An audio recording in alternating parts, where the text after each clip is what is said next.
Okay, so we are here with Charlotte. She is the coordinator at BRSCC Clubsport Trophy. How are you doing, Charlotte? I'm good, thank you. Good. So yeah, obviously for people that don't know what Clubsport Trophy is, you're probably one of the best people to ask about that. So yeah, what is it? Why is it good? So Clubsport Trophy has been going for a couple of years now. It's a 45-minute mini endurance. You can have up to 2 drivers per car, 1 mandatory pit stop.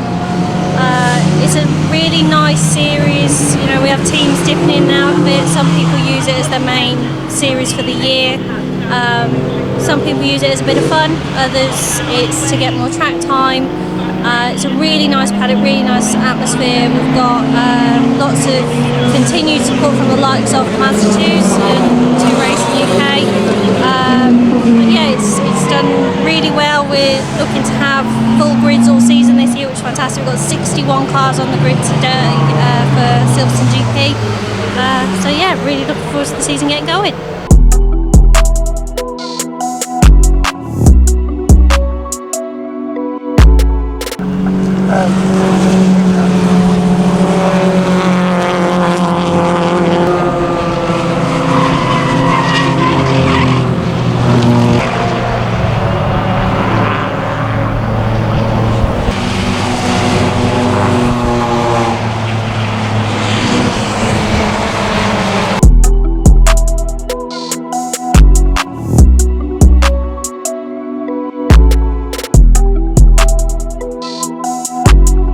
So I am here with Nick.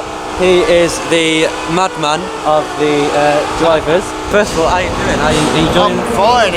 We're worried about the weather because the weather's now saying it may rain at 4 o'clock. Well, it should be raining by 4 o'clock. So tyre choice and general grippiness. And what we don't want to do is go out on dry tyres, or dry and damp tyres when it's properly wet.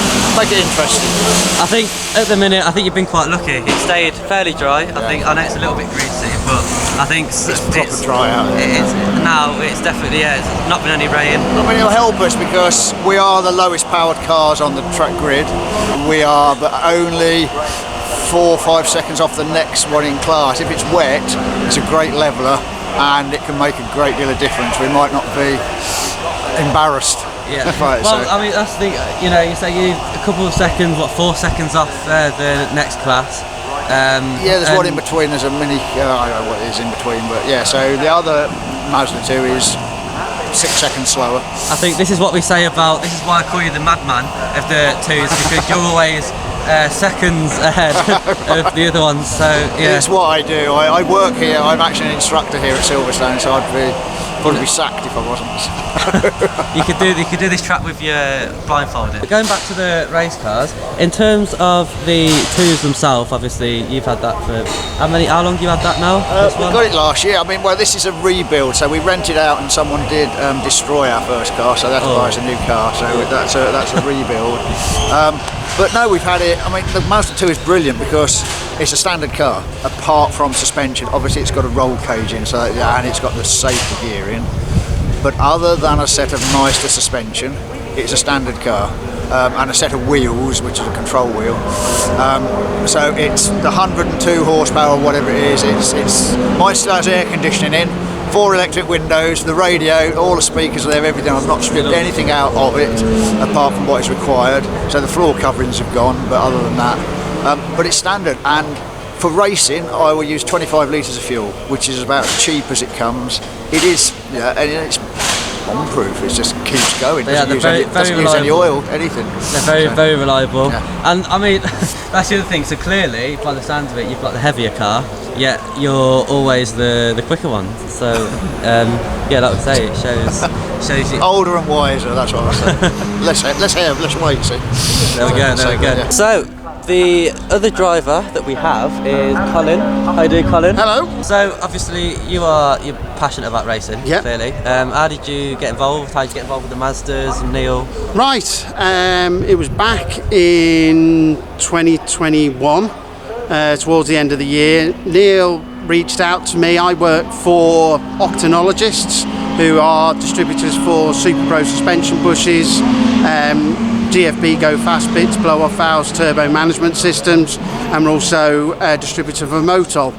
At the time when Neil reached out to us for help, SuperPro had just developed lower control arms for the Fiesta, which is the same platform as the Mazda. We needed a car to test them on because although they've been developed by SuperPro and they thoroughly develop, we like to understand ourselves how they work. So Neil's car was an opportune moment. He lived locally to me in Stockport. I'm in North Wales, so I could actually go and have a look at them being fitted. And as it happened, then Neil invited me to a test day at Alton Park. I thought I was just going to be there just to observe, maybe a couple of passenger rides. Ended up spending most of the day driving the car. Neil spotted that you could say I had a talent, or I was able to race a car, and understood it. So we just had to sort of help Neil out. He came to a track day with us.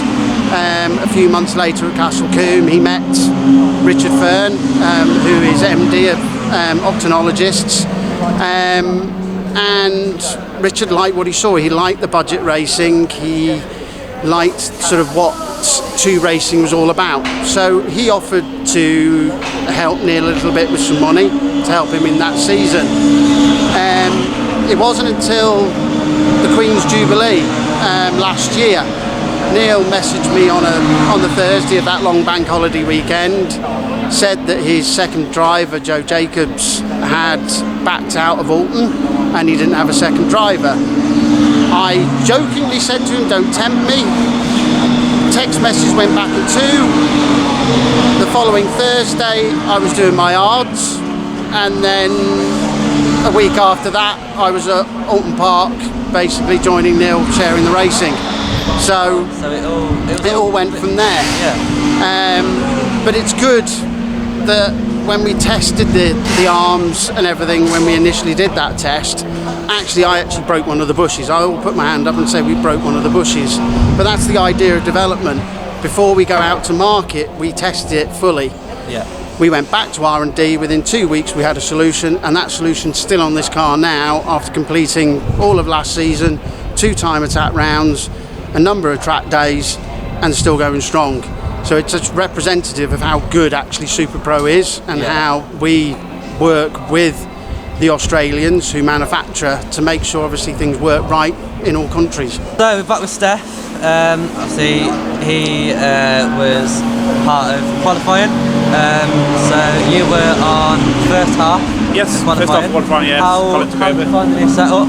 What's it like? How's it compared? Yeah, the car's alright. The Gecko suspension system is alright. We found out it was a little bit too stiff on the rear end, so we've softened that up. So all in all, it's all good. So it's a little bit damp offline. So qualifying, never got any clean laps because there were cars going off, a few yellow flags. So all in all, it's okay. We'll see how the race goes, but yeah, all good. All good. Yeah, I was told that on the first lap of qualifying, it was very much a big case of who's going to stay on track, because a lot of people were going off. Absolutely, yeah. It was, like I say, it was damp offline. You had to stay off the curbs, but like I say, 1 or 2 cars went off in front of us. Yellow flags. There were 2 cars at the complex side by side that both spun. Whether they tapped each other, I don't know. That compromised one of my laps. But yeah, we got round, got back in one piece, which is the main thing, onto the race. So. And as long as if you had fun, you know. This is it, yeah, it's all about fun. We're not going to break any records with a Mazda, but it's all about having a bit of fun. So. Fun on a budget. Fun on a budget, absolutely.